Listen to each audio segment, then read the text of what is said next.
Hey crew, Conrad coming at you with a classified ad review on this bitchin' old school two-seat mid-engine A-arm Santoys Inc. car.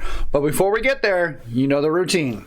If you'd like more information on this specific sand car, head over to Facebook and find us on Sandcar Buy Sell Crew. You'll find all the information on this mid-engine there, as well as hundreds of other cars, trip reports, carnage, people that just share their photos. It's a really fun Facebook page.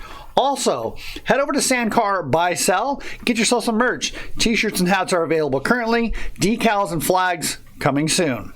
Please support us financially. A few bucks a month will go a long way to helping us bring you more epic content via Patreon.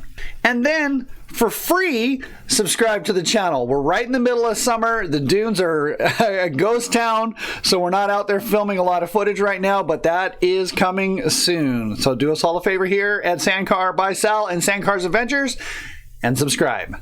Thank you. Now on to the review. So let's jump into this car and see what he's got on it. What we've got here is failure to communicate, which is the way he wants it. So he gets it. No, that actually wasn't Jared here. Name the movie. See if you remember. This car is brought to you by Sandcar Buy Sell crew member Jared Williams out of Fallbrook, California. He is asking $6,900 for this car. We have a Santoys two-seat mid-engine with a freshly rebuilt 2276 quality internals, port and polished Superflow heads. If you want to make a VW breathe, you port and polish those heads. Not only that, it's got Superflows on it. High dig heads, right? Dual deloader carbs. Just rewired the complete buggy. LED lights. Marvin Shaw front shocks. Walker Evans adjustable coilovers in the rear. Rear dirt tires included. And then last season I replaced the starter, alternator, coil, wheel bearings, and boots. I know there are more things I am missing. This has been in our family since my dad purchased it new. And we would like to see it go to a good family that appreciates the desert life. So this car right here, they're speaking my language. Now, you might know if you follow the channel already, I'm a stickler for Sandcar history. I'm a total nerd with it. I love it, right? So the mission statement for Sandcar Adventures is to entertain and educate. So let me jump into a little bit of education and then we'll get right back into this review. Hold tight. Santoys Inc. has actually been around since the 1970s, and I did some digging and I came across this advertisement for a mid-engine just like Jared's. This one is from 1981, so check this out. And I'm not going to go all into it. If you want to pause it and read the whole thing, this gives us some information here, right? So 95-inch wheelbase, 690 pounds. So it's a lightweight VW. And then not only on that, what do we find?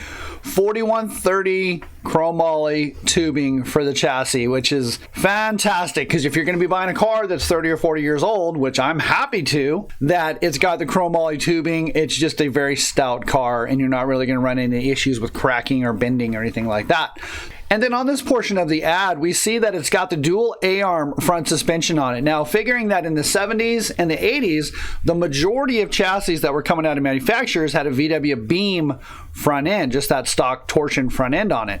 So these early cars with the A-arms, these are very collectible. So the other half of this advertisement, it reads, when compared with a pre-66 VW Type 1 suspension, the Santoys Trick front end features a wider track. So that's good information to me and us, right? With greater stability and rack and pinion steering with true Ackerman type geometry to steer each wheel without drag to a 25% smaller turning radius. So what does all that add up to? A slot car in the sand dunes. This thing's going to be a lot of fun. So let's jump back into the classified review and take a closer look. All right, so what do we got? We have our driver's side view on this, and there's a couple of things that stick out to me straight away. Is these really unique A-pillar panels. I guess you can't even really call them side panels, right? But it's got the bead roll in it, as well as this little built-in, somehow fabricated. I'd really like to see this car in person, but he's like 6 hours away, so we got to do this online. The other thing is the aluminum fuel cell. We've got a nice fabricated fuel cell right behind the seats. It's great for balance, and I'll get to that in a little while at one of the other shots and explain why this is really cool. The other part of this, with this being a Santoys Inc. car, I've always loved the lacing on these, because if you look, it's here, here, here. This hoop in the back just runs down like this, and then these hoops across the top. It's like a little cocoon, right? It's like a little capsule. So I really love the design of this. There was some forethought that went into just making it look fast while it's parked. It's a really neat car. I don't know. Next. All right, so we're going to move into the front end a little bit, and here's a better shot of that. Oh, I see, because he's got the light tab, and then this like hides the wiring that's going through. That's pretty awesome. Deep dish, old school, 3-spoke steering wheel. I mean, I'd be willing to bet that the majority of this car, like 99% of this car, is original. CNC, Neil, old school Neil flat gas pedal on here. The front wheels, of course, these are going to be your Douglas aluminum wheel, which is standard fare for all the old school cars. But this front tire is not a Sand Tires Unlimited tire. I'm not sure what it is. I can't read the sidewall on there. But whatever this tire was before, it's been buffed.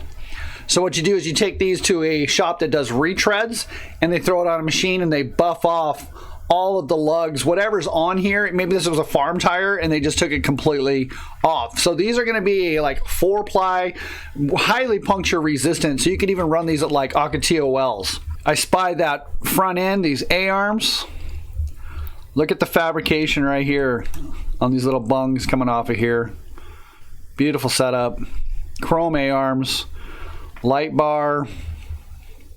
Next. So this gives us a really good shot of that A-arm front end, and they did mention in the advertisement that this is wider than a stock Type 1 front beam. I love the triangulation on these A-arms. Again, the mounting points on this are really cool. One of my favorite things about early sand cars is a handful of manufacturers did this, where we all ran that same rack and pinion, but check out the belt drive up here. So sometimes they did the belt drive down at the front of the car, sometimes they do it up by the steering wheel hanger, but otherwise it's just a really neat touch that I always appreciate, whether it's a belt drive or sometimes they would even run these with a chain drive. But super classic, super cool. I dig it. Next. All right, so now we've got the front 3/4 view on this one. Good shot of those Marvin Shaw shocks. Again, those A-arms, the belt. Check out these seat covers with the diamond pleat stitch. I think that's what that's called. This car is just a throwback, right? I mean, it's almost a time capsule. And if you ask me, I see this going the same way as the hot rod world, where these old cars that were built in the 70s and the 80s, these are starting to become collectible. So you might want to scoop one up. They're super cool. There's an old school roundup once a year. This is a perfect candidate for that event. I digress.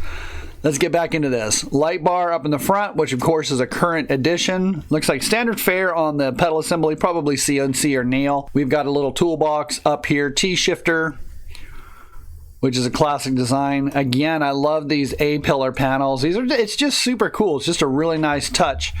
We get a view of the engine and the rear coilovers that were also an addition, but we'll get to those in a moment. Next. All right, so let's jump into this 3/4 view of the cockpit. Again, nice seat covers, old school seat belts, the black with the yellow stitching on it. But one thing I did notice is, check out on the inside of the side panel, or the A-pillar panel, this is where all the switches are. Great idea. Why? Because you can reach them from the driver's seat. You just reach over and flip your switches, right? Guys will mount this down here and put their gauges and their switches in them, and it's funny because then you get all buckled up and then you go to start your car and you're like, oh, I can't actually reach my switches, and you got to unbuckle. So if you have a car where you can't reach them, you got to start it up, get your lights going and everything, and then buckle up and go. This one, super convenient. Just reach over and flip a switch. We've got some holes drilled in the floor, the solid floor, to let the sand escape. And it looks like, look at the bracket right here, that's going to hold on your throttle cable, so you're not going to run into any issues with the cable pulling. So this is done really well. And let's see. Next. So here's a great shot from the rear of the car, and I love the old school round red taillights. These are absolutely my favorite taillights. You will see them on every car I build. Doesn't matter what it is. This just takes me back to the 70s and 80s, and I love them. They're really awesome. So let's see. It looks like we've got a fairly new set of paddle tires on it. Chrome Stinger exhaust, no muffler or no baffle in there, so it's definitely going to be loud. People are going to know you're coming. They're going to check you out on the hill. Looks like we got a JMAR style mid-engine shift linkage on here, swing axle transmission, folding whip mount. Here's the VW with the tall stacks on it. Let's see, another shot. Oh, batteries located down low, again for weight distribution. Next. Okay, so now let's jump into the driver's 3/4, and here's those shocks. So these are definitely a newer set of shocks with an adjuster on there, because these are known for riding pretty rough, right? So by adding the coilover shock in the rear, it's already going to help the ride, and then it's got some adjustability in it as well to dial it in so it's more comfortable for your style of driving, whether you're just going to drive it like a slot car around the bulls, or if maybe you're going to jump it. But this is definitely a fantastic upgrade. Now, I mentioned the fuel tank earlier. If you look right here, these are actually gas tank mounts. So this car, what I would say, I don't know 100%, but what I would say is this probably had a round spun aluminum 6 or 8 gallon fuel tank in the car from the factory. In fact, let's take a look at that picture. Hold on. What was that movie with the groundhog that it was the same day over and over, and that guy says, "Am I right or am I right? Am I right? Right. Why? Because there it is. There's the round spun aluminum fuel tank. Not the best location because it's sitting right over the exhaust system as well as the engine. So if there's any issues with the gas tank, it's going to pour all over everything and burn your car to the ground. So great relocation for it right behind the seats. Now let's jump back into the ad. Okay, so there's those mounts. That's what I was talking about. And then I love the bins. Look at the bins, right? This is pretty much standard fare for a lot of the cars right here. But look at this tranny hanger. Out, down, round, dumped down around here, transmission mounts to the bottom. This is just an awesome cradle. I love the lines of these early Santoys Inc. cars. They did a really good job. They just knocked it out of the park. And that's about all I see on that. Next, which brings us back around to the driver's side view. We'll go ahead and close this out. We've got Jared Williams out of Fallbrook, California. He's asking $6,900 for this car, which I think is a great deal based on the fact that he mentions that it's a fully built 2-liter. We don't have a build sheet on it. We're not sure. But this engine alone, I mean, that's a $5,000-$6,000 engine if you were to build it new. The transmission, I'm certain it's got close ratio gears and all the stuff in it. You'll have to reach out to Jared and ask him for sure, 100%. But as nice as this car overall, I'm sure it's got it built as well. So I guess at the end of the day, that's all we got. I will go ahead and close this out by saying thank you for watching. See you in the dunes. 3, 2, 1. This bitchin' mid-engine, I just said that rhymes. Take 3. If you'd like more information, take 4, I think. I'm so tired. You can find out more information. Santoys Inc. Thing. But he